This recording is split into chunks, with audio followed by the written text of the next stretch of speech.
Mostly 60, but we dip into the 50s every once in a while. The other day I was trying some triple monitor gaming with the RX 6600 attached to the Framework laptop using the USB4 / Thunderbolt connection. We have FSR on quality, the graphics preset set to high. I set all the monitors to 1080p and spanned the game across all 3 screens. Unfortunately, I couldn't even get a consistent 60 FPS with the high preset in Forza Horizon 5, and ran into some rubber banding and bad frame times as a result of it. Then I remembered that because of some reserved DisplayPort protocol overhead of about 18 gigabit per second, Thunderbolt cuts down the theoretical bandwidth from 40 gigabit per second down to around 22 gigabit per second. PCIe 3.0 X4 directly through the m.2 port using this adapter or an Oculink adapter will give you the full 40 gigabit per second speed. Could this bottleneck be the limiting factor? I'm going to compare the 2 connection types in an 8-game test today. 5 at 1080p with the RX 6600 and then 3 games at 4K with an RTX 3080 12 gig. Let's figure this thing out. Just as a refresher, here are my Framework specs currently. It's got the AMD Ryzen 5 7640U with 6 cores and 12 threads, 32 gigs of DDR4, and the Radeon 760M integrated graphics. On the external dock, I've been using an 8 gig RX 6600 on an ADT-Link m.2 dock. To keep things fair in this test, I'm going to use a 250 gig Framework Gen 2 expansion card with Windows 11 installed on it. I need to access the lone m.2 slot on the board, so we'll have to kick out my normal drive for this experiment. I'm using an Acasis Thunderbolt 4 m.2 enclosure that I can basically use to convert the dock into Thunderbolt. Enough talking, let's run some benchmark tests and see how this goes. As always with eGPU setups, you can expect to run into issues. Here I'm running into a problem where it was only locking in at 1.1 speeds instead of 3.0 and reboot it again, and now it's working.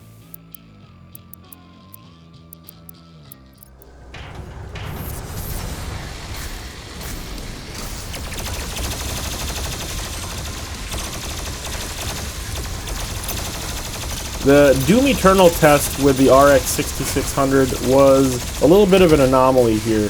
On Thunderbolt, it seemed to work fine as far as like ray tracing being on and everything. But on the m.2 side, it really didn't like the ray tracing settings. So I tested it again here, just the m.2 without ray tracing on, and our speeds and performance were way better.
Calm down.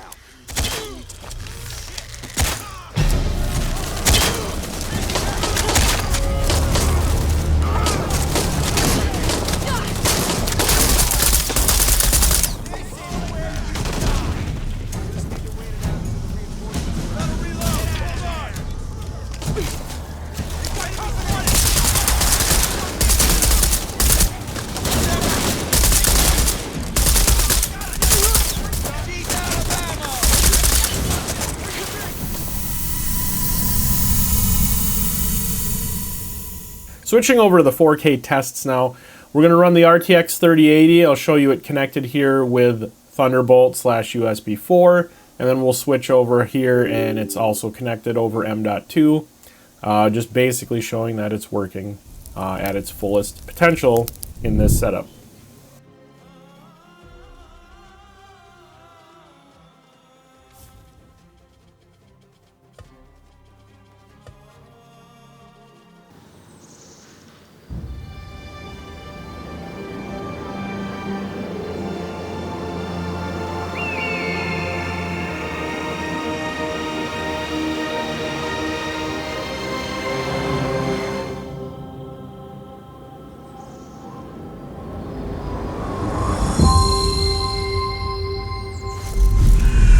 I did run into some frame rate capture issues here, so I apologize for that. In person, it was a lot smoother and a lot more respective of the gameplay. This is just, for some reason, did not want to come through my capture very well. But, not to worry, the next couple games, it captured fine, so.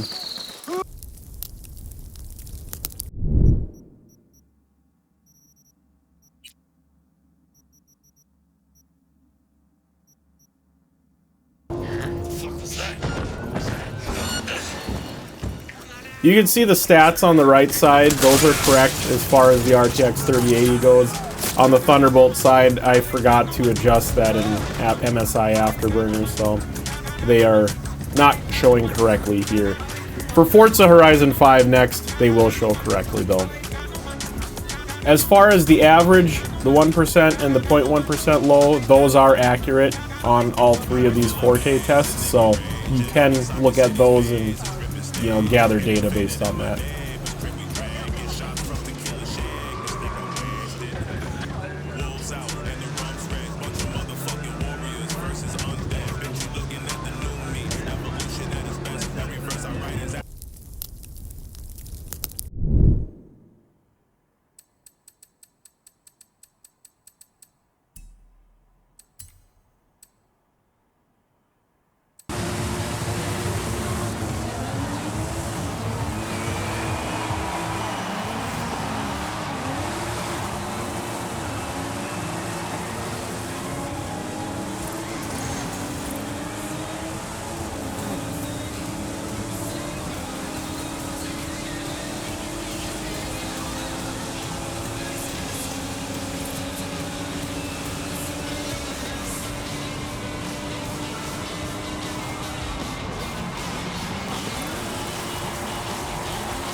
Alright, so we got the m.2 setup on the RX 6600 on the Framework laptop. We've got the triple monitors set up once again. I've got the steering wheel set up. We've got our overlay over on the left. Let's check out our settings. We've got, alright, so we've got, ignore the resolution since we're going windowed. I don't have FSR on or XeSS. The graphics are set to high for the preset though. We've got it sort of spanned across the three monitors. Let's try and drive and see how it does.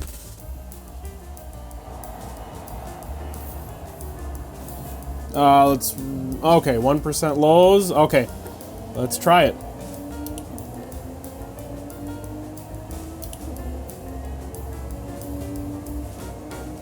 So what are the pros and cons of each method? Well, starting with the m.2 setup, you get the full PCIe 3.0 or 4.0 speeds if your adapter supports that protocol. Games will run better since you can utilize more of your GPU power. The downside to this setup is that you have to shut down your system, take it apart, and plug it all in. Then you lose your normal m.2 slot where you probably already have your OS set up on it. You could install an m.2 to Oculink adapter and hack up your laptop to run a port to one of your expansion-based slots, but now you're sacrificing an m.2 slot and an expansion, and that's just a no-go for me. On the other hand, with the Thunderbolt / USB4 setup, the biggest pro is the convenience of just plugging in a cable to an already existing USB-C port while your OS is up and running. It's totally hot pluggable. You have the option of piping the eGPU back into the built-in display if you want it as well, but the drawback, of course, is that you really cut down your GPU bandwidth to 2 lanes out and then 2 lanes back in, so I don't recommend doing that. You'd be better off just sticking with the 760M or 780M built-in graphics at that point. At the end of the day, it's really up to you. It's just neat to see that if you really had a need to tap into the PCIe lanes on your Framework laptop, it can do it. Neither of these methods are going to beat plugging into a full-size motherboard directly with X8 or X16 lanes available though, so keep your expectations in check. The other thing is that your laptop and eGPU fans are going to ramp up a lot, and they will drive you crazy.